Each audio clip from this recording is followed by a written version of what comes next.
Bismillahirrahmanirrahim. Assalamualaikum warahmatullahi wabarakatuh. Yang saya hormati Ibu Profesor Dr. Haja Sri Indrastuti MM selaku dosen Manajemen Sumber Daya Manusia.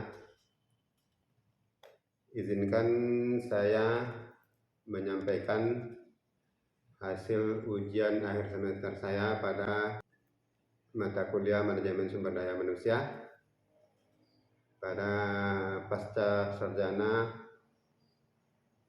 Universitas Islam Riau, program studi Manajemen Agribisnis.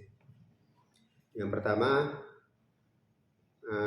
faktor yang mendukung kinerja pegawai pada instansi Dinas Perkebunan dan Peternakan dan Kesehatan Hewan Kabupaten Kampar, di mana yang pertama adalah manajemen kepemimpinan. Di sini saya sorot manajemen kepemimpinan yang ada di bidang peternakan, di mana Kabid Peternakan itu sendiri menerapkan manajemen kepemimpinannya secara kekeluargaan. Beliau akan menyampaikan semua di mana kepala bidang akan menyampaikan semua permasalahan yang ada di bidang kepada semua staf atau pegawai yang ada di bidang tersebut. Selanjutnya, setiap pekerjaan akan diserahkan kepada pegawai yang membidanginya. Dengan penerapan manajemen kepemimpinan tersebut berpengaruh terhadap semangat kerja pegawai dan mereka merasa puas dengan pekerjaan yang dilakukan. Terus yang kedua, gaji dan kesehatan, di mana untuk pegawai negeri sipil atau ASN, gaji dan kesehatan ini sudah dijamin, disesuaikan dengan tingkat golongan pegawai tersebut. Sebagai contoh, untuk golongan 3A itu akan berbeda gajinya dengan golongan di atasnya.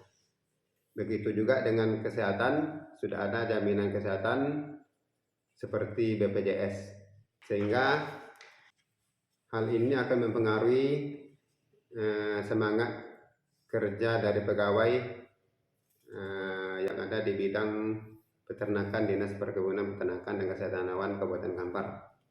Yang ketiga, penghasilan.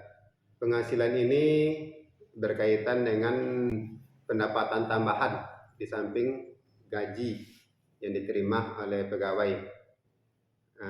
Sebagai contoh yaitu seperti adanya honor-honor dalam tim atau SPPD atau perintah tugas yang diperintahkan oleh atasan. Ini akan diserahkan kepada pegawai yang memiliki kinerja yang bagus, yang rajin, sehingga dengan adanya sistem ini akan meningkatkan motivasi, akan memberikan motivasi kepada pegawai untuk selalu meningkatkan kinerjanya.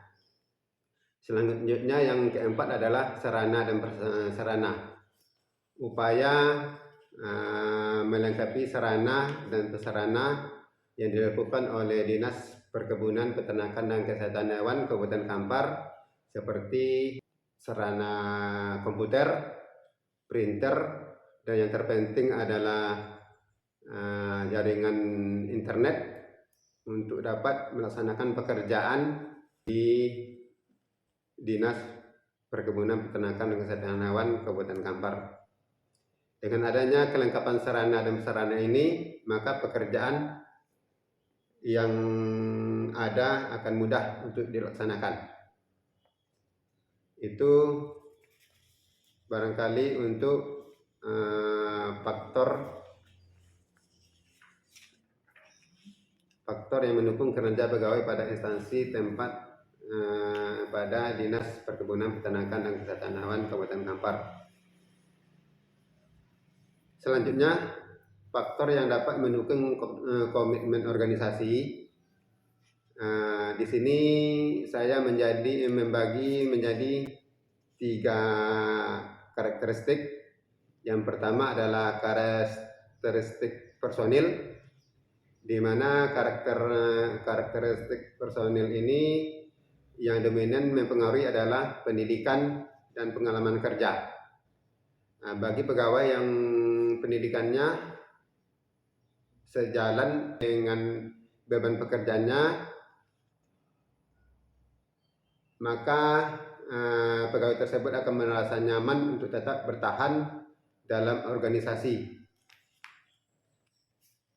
Terus yang kedua, karakteristik pekerjaan dan peran.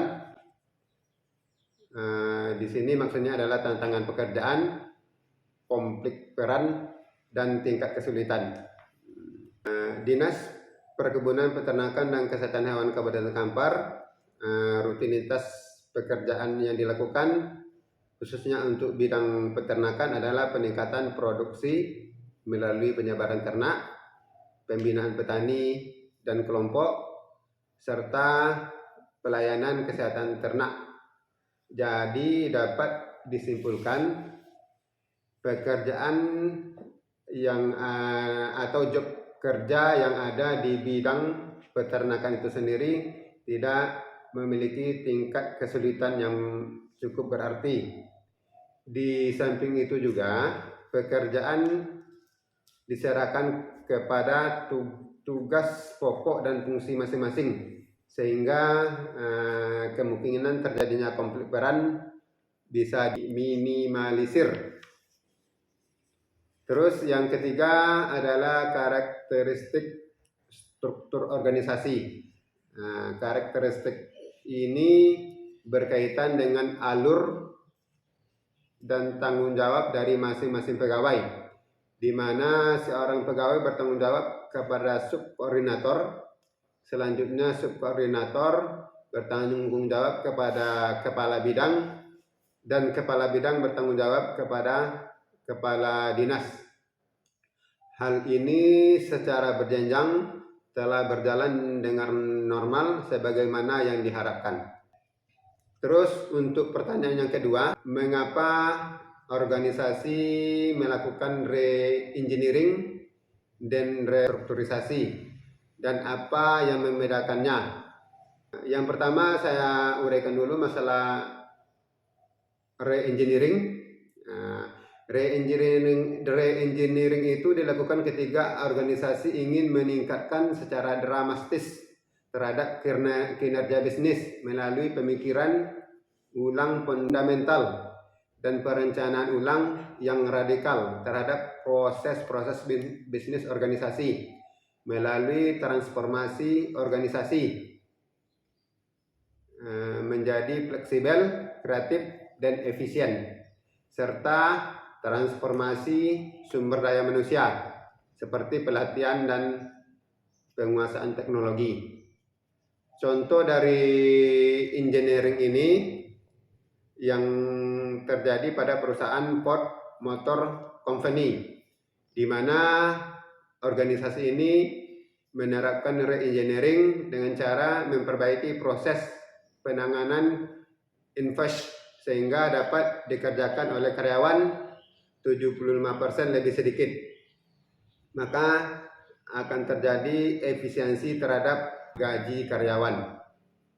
Selanjutnya untuk restrukturisasi itu dilakukan ketika organisasi perlu penataan ulang terhadap proses bisnis untuk memperoleh perbaikan dalam hal ukuran-ukuran kerja, sehingga seluruh aspek organisasi akan berfungsi secara optimal dalam rangka memenuhi seluruh kebutuhan sumber daya organisasi. Contoh yang saya angkat di sini adalah PT Pos Indonesia dalam melakukan organisasi terhadap peningkatan SDM pegawai untuk dapat bersaing. Selanjutnya untuk pertanyaan yang ketiga, penerapan analisis Boston Consulting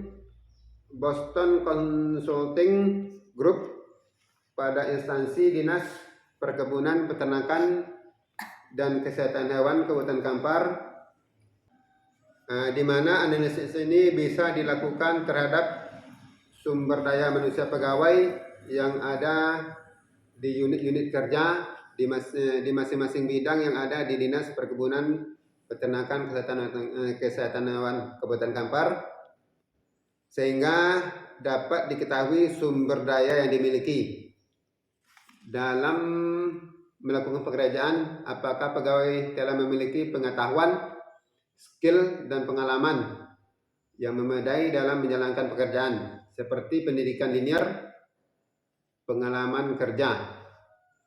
Dari hasil analisis didapatkan pegawai yang memiliki pendidikan tidak sesuai dengan pekerjaan.